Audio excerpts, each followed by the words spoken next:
When I'm back to normal. This is something that I have been hearing very common in a lot of my conversations with clients, with friends, with family, with people around town.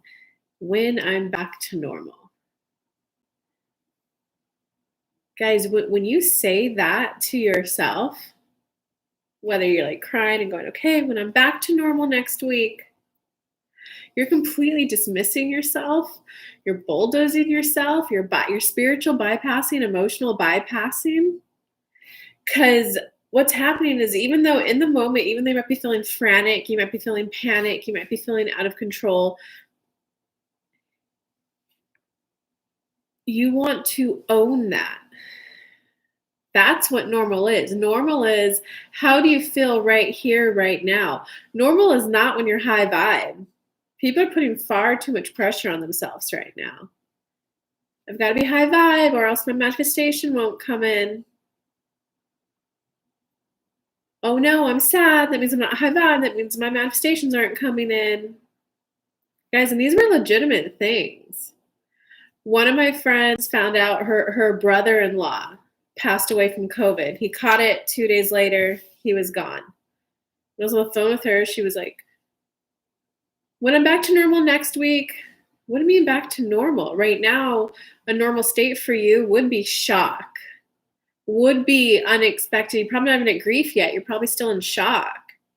You're probably facing the vulnerability of life and probably reevaluating your life, like what actually is important, right? Once you realize the fragility of human life, you really can go through this like quick wake up call of what do you actually appreciate, what don't you appreciate, and completely reevaluate life. So guys, that's like major. And when you say when I'm back to normal, do you guys see the disconnect in that? If you don't, write me a comment down below so I can come back in, ask a question. Maybe I'll make another video for you. But I want to let you know, like, the quickest, fastest, easiest, smoothest way to manifest anything that you want is to do the end goal visualization, the energy, and then begin to take 1% steps to get there. 1% action. It's energy and action, okay? Part of the energy work of a manifestation is finding blocks or limiting beliefs that are holding you back, but they're also about just being in touch with your emotions. It doesn't matter if you're in shock or grief. Your inner being knows all of your manifestations. So it's still guiding you there as you navigate the human world. Things like that will come up, and like another one was she was having to have conversations of an abortion with her partner. And she was obviously upset. And she was, when I'm back to normal, right? Or another person I know got rejected by their dream job. They were frazzled. They were messed up. They'd been working for it. They've been applying for it for like 4 months, interviews, putting together case studies, blah, blah, blah. And he was disappointed. Oh, don't worry, Kelly. When I'm back to normal next week, you can coach me easier. It's like, no, right now my job is to be there with you in your disappointment. Because guys, this is also, it's holding you back from obtaining that love life that you want. This is that putting extreme perfection on yourself to be ultra independent. I should be able to do all things before someone will love me. This is who I am right here, right now. It's right. Before someone else can accept you, you have to accept yourself. Hey, you know what? When I'm going through shock and grief, I don't get any work done. If you can accept yourself, that lets another partner, another healthy partner, know that you can accept them. You can accept them when they're like binging on the hot Cheetos, right? Do you see that connection? Right? Because if you don't get to that place where you can just tell yourself, hey, you know what?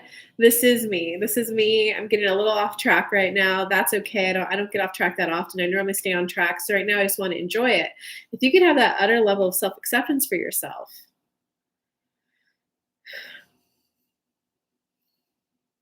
you're less fuckable with, right? Because if you're yeah, you know what? This is how I'm feeling and this is what I'm doing while I feel that way. Other people's opinions do not matter.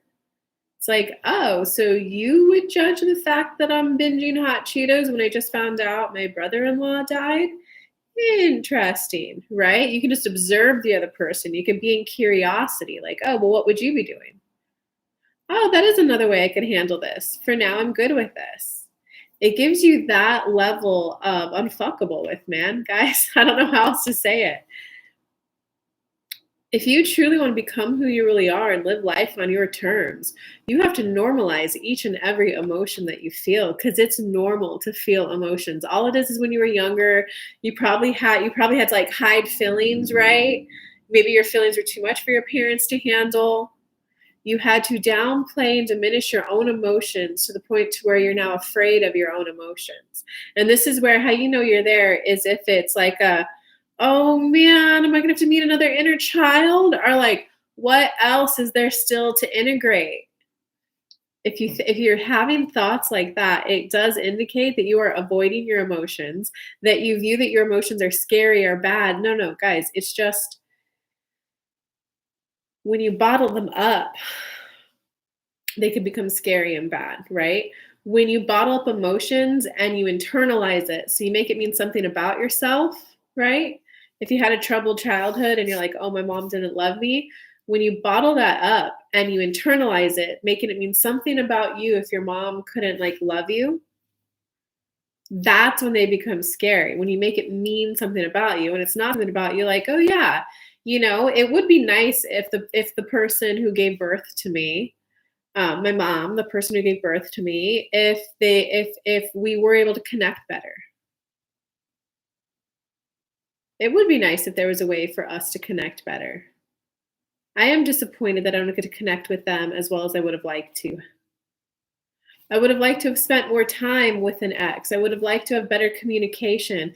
I would have really loved to have understood his point of view better. Right? When you guys are in that state, you're not trying to force it to be high vibe, right? You're admitting it is what it is. I'm probably never going to be satisfied that that relationship ended. I'm never going to be satisfied that relationship ended the way it ended. I'm never going to be satisfied that I feel good about it and bad about it. I'd like to just be able to focus on the good about it and what I like. That's when you're embodied. That's when you have this utter level of self acceptance and self love for yourself. And hey, everyone who's tuning in live, when you can be at that state of, you know what, right now, I just got some really bad news and I'm just kind of in a bit of like a place of needing some space, needing some hot Cheetos, needing to just decompress for the night. I don't want to worry about anything else. I don't want to worry about anything. Sorry, I don't have much social time in me. That's self-love. That's when you know you love yourself. When you can like own who you are and own where you're at and know that no matter where you're at, it's completely normal. Right here, right now, any emotion that you are feeling is completely valid and completely normal. The quicker you can identify it, meaning label it, I feel sad, I feel disappointed, I feel grief, I feel despair, I feel hopeless, I feel like I'm never going to get there. I feel happy, I feel intrigued, I feel curious, I feel wobbly, I feel unsure, I feel confused. That's when you're fully conscious, right? You're not doing subconscious stuff. You're not letting your shadow run the show, right? Like I'm going to go ahead and touch on this topic really quick. Um Gender identity. I bet so many people if you are in that category, if you would just say I feel disconnected from myself and I don't know who I really am. I don't feel at home in my body. That's going to provide you so much more emotional relief than fighting for the word woman to get taken off of the bathroom or the word woman to get taken off of feminine products or the word feminine to get taken off of time of the month products for ladies. Instead of fighting against this thing that makes you feel bad, just admit how that's your shadow running the show. right? That's when when you're in business, that's when you're canceling sales calls with people, or that's when you're having panic attacks before potential meetings with clients. I feel deathly afraid of having wild success in my business. It's better to admit that than let the shadow part of you remain in the shadow and run the show by, processing the wrong credit card or whatever mistake you might make. All right, I hope those were two kind of pungent examples for you guys. Right here, right now, where you're at is very, very normal. Emotions are normal and emotions are safe to feel. Love you guys. Hope this helped you. This is the High Vibe Monday video week for you. So give me a thumbs up, give me a comment below. Give me a topic you'd like me to cover in the future as well by commenting or sending me an email. Love you guys. Bye.